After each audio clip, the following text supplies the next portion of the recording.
करते हैं। जम्मू कश्मीर में बिगुल बज चुका है चुनाव का।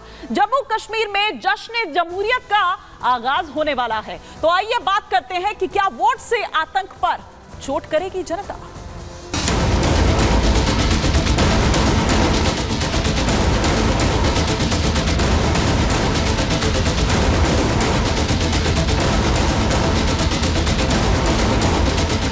लंबी कतारों में छुपी है बदलते सूरत हाल, यानी जमहूरियत की कहानी। रोशन उम्मीदें अब खुद करेंगी गोया अपनी तकदीर बयानी। जमहूरियत के जश्न में आपकी शिरकत, दुनिया देखेगी नापाक इरादों के शिकस्त की कहानी। भारतीय जनता पार्टी पहले से ही चुनावों के लिए डिमांड कर रही है। लोकतांत्रिक प्रक्रिया यहाँ पर दोबारा से स्टार्ट हो। वक्त आ गया है, इतने साल यहाँ के लोगों की हुकूमत नहीं है। एक लेफ्टिनेंट गवर्नर बैठे, उनके 4 एडवाइजर बैठे, वो क्या इस रियासत को जान सकते हैं।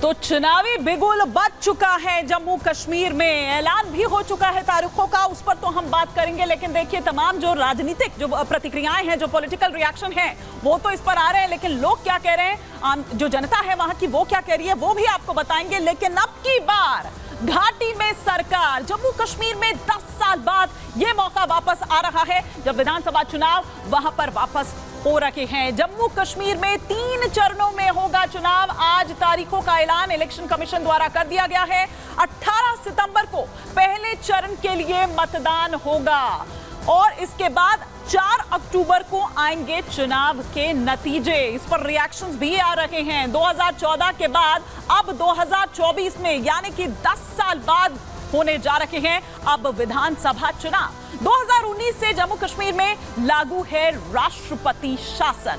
जी हां, आर्टिकल 370 हटने के बाद से ही राष्ट्रपति शासन वहां पर लागू है। राष्ट्रपति शासन वहां पर लगा हुआ है और केंद्र शासित प्रदेश बनने के बाद से एलजी का कंट्रोल वहां पर है। लेकिन अब की बार अब घाटी में फिर सरकार मिलने जा रही है और 10 साल बाद विधानसभा का ये रण देखिए। 3 चरण हम आपको दिखा रहे हैं। 3 चरणों में ये चुनाव होने हैं। पहले चरण के लिए 18 सितंबर को वोट डाले जाएंगे। 24 सीटों पर ये चुनाव होंगे, वोटिंग होगी और 4 अक्टूबर को ये फैसला जो है वो आएगा। उसके बाद दूसरे चरण का जो चुनाव है वो 25 सितंबर को होगा। 26 सीटों के लिए वोट डाले जाएंगे। ये कुल 90 सीट का हम यहां पर आपको हाल बता रहे हैं। अलग अलग 3 चरण है। फिर इसके बाद हम बात करें तो अंतिम और तीसरे चरण का जो चुनाव है वो 1 अक्टूबर को होगा। 40 सीटों पर वोटिंग होगी, पोलिंग होगी और चुनावी नतीजे जो हैं वो 4 अक्टूबर को आएंगे। तो ये हमने आपको दिखाया। इलेक्शन कमीशन ने और क्या कुछ कहा, आइए आपको दिखाते हैं, आइए आपको सुनवाते हैं। Elections in J&K will be held in 3 phases. 20th of August, just the next day of the Amarnath Yatra being complete, the 19th, would be the date of notification for the first phase. Nominations till 27th, scrutiny on the next day 28th, and date of poll will be 18th of September, and it's a Wednesday. Second phase would be on 29th of August, and the statutory period of nominations and all, poll being on 25th of September, and phase 3 nomination on 5th of September and every voting finishing on 1st of October. Counting would be on 4th of October and everything would be over, wind up on 6th of October. अगर polling stations के बारे में देखें तो total polling stations J&K में 11,838 होंगे, जिसमें locations होंगी, जिसमें एक जगह पर 2 या 3 भी बूथ हो सकते हैं। तो टोटल लोकेशंस वुड बी 9,169। और हम जैसे हर बार करते हैं, यहाँ भी वीमेन मैनेज्ड, PWD मैनेज्ड और मॉडल PS बनाएंगे। जो बुनियाद वहाँ बनाई थी 2024 में इलेक्शन के दौरान, वोटिंग के दौरान, अब उस फाउंडेशन पर इमारत बनाने की पूरी तैयारी है। लंबी कतारों में छुपी है बदलते सूरत हाल, यानी जमहूरियत की कहानी। रोशन उम्मीदें अब खुद करेंगी गोया अपनी तकदीर बयानी। और चुनाव से पहले अधिकारियों का ट्रांसफर, जी हां, ये भी हम आपको यहां पर सिलसिलेवार तरीके से बताते हैं कि विधानसभा चुनाव की तारीखों के ऐलान से पहले तबादले किए गए हैं। ये चेंजेस देखने को मिले हैं। जम्मू कश्मीर पुलिस और प्रशासनिक विभाग में ये फेरबदल देखने को मिला है। जम्मू कश्मीर में 27 आईपीएस अधिकारियों का तबादला हुआ है। 89 आईएएस अधिकारियों का भी तबादला हुआ है। गृह जिलों में तैनात अधिकारियों का भी तबादला किया गया है। निर्वाचन आयोग के आदेश के बाद ये तबादले हुए हैं, लेकिन इस पर किस तरह से जो रिएक्शन है वो जो विपक्षी पार्टियां हैं वो दे रही हैं। उमर अब्दुल्ला क्या कुछ कह रहे हैं और उधर गुलाम अहमद मीर क्या कुछ कह रहे हैं, ये आपको सुनवाते हैं। चलिए, देर आए दुरुस्त आए।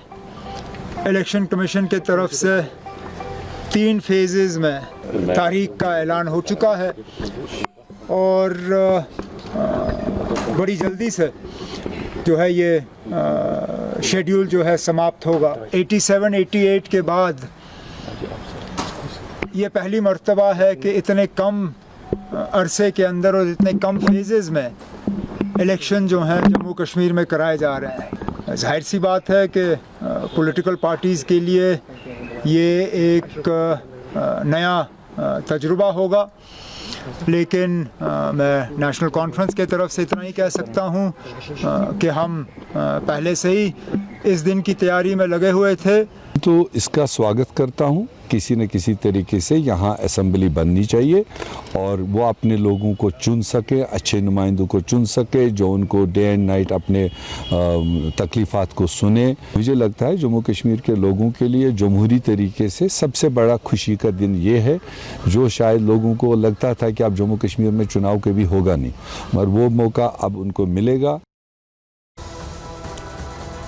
तो आइए, लेकिन उससे पहले हम आपको बताते हैं कि 2014 के जो विधानसभा के नतीजे हैं वो किस तरह से रहे थे। देखिए, आपके टेलीविजन स्क्रीन पर इस वक्त यहाँ पर वो नजर आ रही है वो टैली। कुल 87 सीट यहाँ पर और पार्टी और सीट वाइज और जो परसेंटेज है वो हम यहाँ पर बात कर रखे हैं।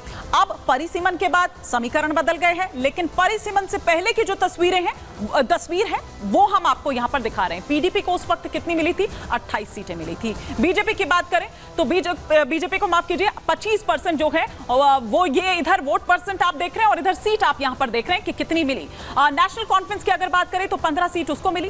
कांग्रेस के खाते में 12 सीट आई थी। वहीं अगर हम और दूसरी पार्टी की बात करें तो उनको 5 सीट मिली थी। लेकिन यहाँ वोटिंग परसेंटेज भी आप साथ साथ यहाँ पर देख पा रहे हैं कि पीडीपी को कितना मिला, बीजेपी को कितना मिला, एनसी, कांग्रेस, पीसी और अदर्स पार्टी को कितना वोट परसेंटेज जो है वो मिला। आप यहाँ पर पीडीपी और अगर बीजेपी के वोट परसेंटेज को देखेंगे तो देखिए कितना फर्क है यहाँ पर पॉइंट का। अगर आप उसके बाद का स्थिति वहां पर देखें, 22.67% वोट 28 सीट पीडीपी की थी, लेकिन उसको वोट परसेंटेज में अगर आप कन्वर्ट करें तो 22.67% वोट उसको पीडीपी को मिला था। बीजेपी 25 सीट थी, लेकिन बीजेपी का वोट परसेंटेज पीडीपी से ज्यादा था, 22.96% था। वहीं एनसी की अगर हम बात करें, नेशनल कॉन्फ्रेंस की 15 सीट उसको मिली थी और 20.77% वोट एनसी का था। वहीं कांग्रेस का अगर आप देखें 12 सीट और वोट परसेंटेज अगर हम देखें तो 18.1% जो है वो उससे मिला था। वहीं पीसी की बात हम करें तो 1.96% और अगर वोट